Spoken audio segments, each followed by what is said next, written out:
3 days ago, this patch of dirt was so lifeless you could have mistaken it for concrete. No bugs. No smell. Nothing. Then I poured one thing into it, and when I came back out, the ground was moving. Not from the wind. Not from my dog. From thousands, and I mean thousands, of worms that showed up like I'd rung a dinner bell only they could hear. And by the end of this video, you're going to know exactly what I used, why it works better than anything you've bought from a garden store, and how you can do it this weekend without spending more than a few coins. Stick around, because what happens at minute 6 is the part nobody tells beginner gardeners, and it's the real reason your soil has been struggling this whole time. Hey, welcome back to Evergreen Garden Tips, the channel where we keep it simple, keep it affordable, and keep those gardens alive, one honest tip at a time. If you're new here, hello, so glad you found us. Grab a seat, maybe a cup of tea, because we're about to get our hands dirty. And if you're one of our regulars, our beautiful returning gardeners, thank you for showing up again. You already know how we do things around here. No fluff, no fancy equipment, just real results. Before we dig in, if you've ever grown something and watched it die and wondered what you did wrong, this video is for you. All I ask is you stay with me till the end, because I promise the payoff is worth it. No pressure, just settle in. So let me take you back to how this whole thing started, because I think a lot of you will see yourselves in this story. A few weeks ago, I had this one raised bed in my backyard that I basically gave up on. I'm talking about cracked, pale soil, not a single weed growing, and if weeds don't even want to grow there, you know something is seriously wrong. My tomatoes from last season shriveled up before they even flowered. My neighbor walked past and joked that I should just pour concrete over it and call it a patio. And honestly, at that point, I almost agreed with her. But here's the thing about gardening after 60, we've seen enough seasons come and go to know that dead soil isn't actually dead. It's just tiring. It's just been asked to give and give without ever getting anything back. Kind of like us sometimes, right? We give so much to our homes, our families, our gardens, and we forget that everything, including soil, needs to be replenished. So I started asking myself, what is it that worms actually want?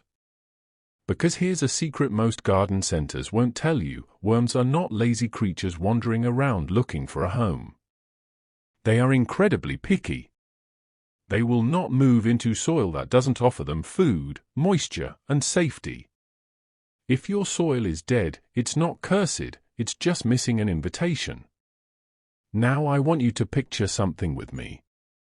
Imagine you invite guests to your house but there's no food, no chairs, nothing to drink, and the lights are off.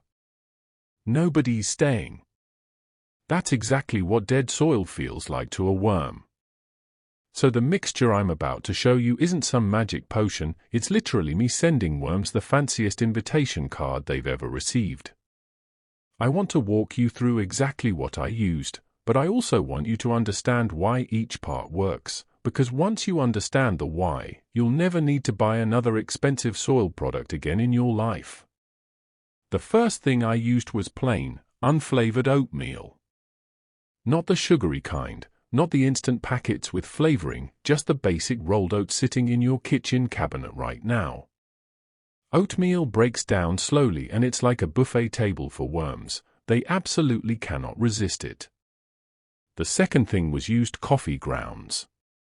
Now if you drink coffee, and let's be honest, a lot of us over 60 don't throw those grounds away anymore. Coffee grounds are slightly acidic, they add nitrogen, and worms are drawn to the smell almost instantly. It's like ringing a dinner bell they can smell from underground.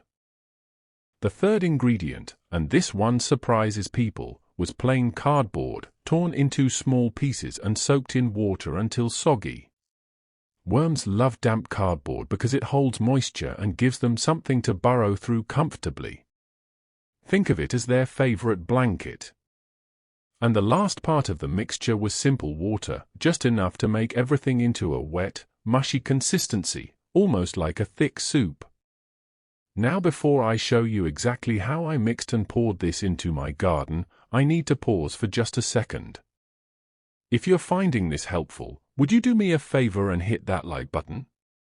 It genuinely helps this channel reach more beginner gardeners just like you. And if you haven't already, subscribe, because we post practical, affordable garden tips every single week, no gimmicks, just real results. Also, drop a comment below telling me what your soil currently looks like, dry, cracked, sandy, whatever it is. I read every single comment and I might just make a video answering your specific problem. Alright, let's get back into it. So I mixed all of that together in an old bucket, oatmeal, coffee grounds, soaked cardboard, and water until it looked like a thick, dark, slightly smelly paste.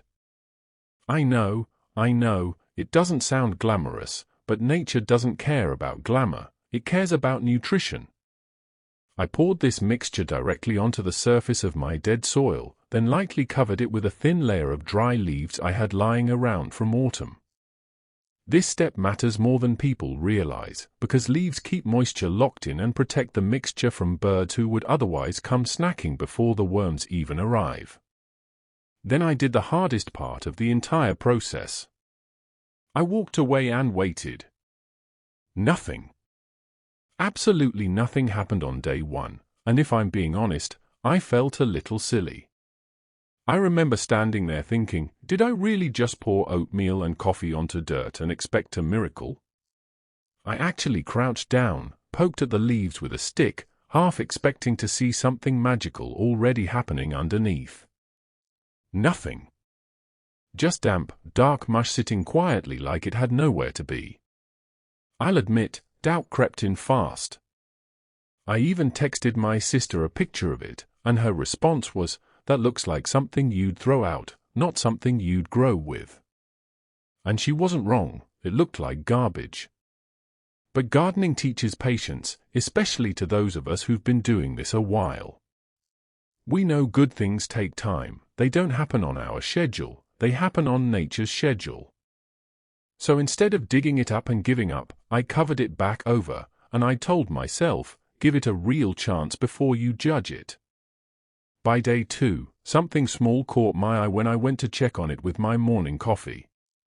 The soil looked slightly darker, slightly moist, even though I hadn't watered it at all since the pour. That was my first real clue that something was happening beneath the surface, something I couldn't see yet but could sense. I got down on my knees, gently lifted one corner of the leaf covering, and there was this earthy, almost sweet smell coming off the mixture, the kind of smell you get after rainfall, when the ground feels alive again. I didn't see any worms yet, but I noticed tiny air pockets forming in the soil, little signs of movement happening somewhere below where my eyes couldn't reach. It reminded me that so much of gardening, and honestly so much of life, is about trusting a process you can't fully see. You just have to believe the roots are working even when the surface looks quiet. And then day 3 arrived. I walked outside with my coffee, expecting the usual quiet, lifeless patch of dirt, honestly half expecting another day of nothing. Instead, when I gently moved the leaves aside, the ground was literally wriggling. Thousands of worms, tangled together, moving through that soil like it was the busiest street in town. I actually gasped out loud. My neighbor thought something was wrong with me. She came rushing over the fence asking if I was okay, and when she saw what I was looking at, her jaw just dropped. We stood there together for a good 5 minutes just watching this patch of what used to be dead dirt come alive right in front of us. It wasn't just a few worms either, it was layers of them, moving in every direction, some near the surface, some deeper down where the cardboard had been. I remember thinking, this is what soil is actually supposed to look like, this is what I've been missing this whole time. It genuinely felt like watching a garden breathe again after being asleep for months. Now let's talk about why this actually works, because I don't want you walking away from this video thinking it's magic. It's science, simple science that anyone over 60, or any age honestly, can understand and use. Worms are drawn to decomposing organic matter because that is literally their food source. Oatmeal and coffee grounds decompose quickly and release the exact nutrients worms crave. The damp cardboard gives them shelter and moisture, which worms need to breathe through their skin. And the layer of leaves protects the whole setup, mimicking a forest floor, which is naturally one of the richest, most worm-friendly environments on Earth. Once worms move in, they don't just sit there. They tunnel through your soil, creating airways for roots to breathe. They leave behind worm castings, which is basically the richest natural fertilizer you could ever ask for, completely free. Within weeks, soil that was once hard and lifeless becomes soft, dark, and full of nutrients your plants have been begging for. I know a lot of you watching are on a fixed budget, maybe retired, maybe just trying to stretch every dollar a little further. And I get it, garden centers want you to believe you need expensive fertilizers, fancy soil conditioners, complicated products with ingredients you can't even pronounce. But nature already gave us the tools. Your kitchen scraps, your used coffee, your old cardboard boxes, these aren't trash, they're garden gold. If there's one thing I want you to take from this video, it's that your garden isn't dead, it's just waiting for an invitation. Nature responds to care, patience, and the right conditions, not expensive products. Try this in a small corner of your garden first, watch what happens over 3 days, and I promise you'll be just as amazed as I was. And when it works for you, come back and tell me in the comments. I'd genuinely love to hear about it. If you enjoyed this video, don't forget to like it, subscribe for more affordable garden tips every week, and share this with a friend who still thinks their garden is beyond saving. See you in the next one.